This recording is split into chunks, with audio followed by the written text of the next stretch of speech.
Você precisa só descer um pouquinho da tua intransigência, não é muito, é bem pouquinho.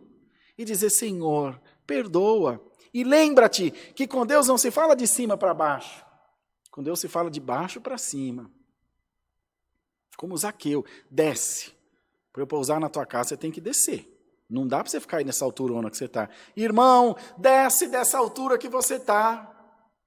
Fulano me fez alguma coisa, ciclano me falou alguma coisa, não volto atrás, não vou. Não faça isso, irmão. Não faz isso. Você dorme hoje, não acorda amanhã e só ficou briga que você semeou por aí. Não faça isso, irmão. Não faça isso. Abre mão de tudo. Vão falar que você é boca aberta. Vão falar que você é frouxo. Você vai dizer, não tem problema. Eu sou feliz. Você acha que eu sou bobo? Eu me acho feliz. Glória a Deus. Eu estou em paz. Eu deito a cabeça no travesseiro e durmo. Enquanto você está se roendo de raiva com a tua razão, eu durmo tranquilo, sossegado. Mais vale um covarde vivo do que um valente morto.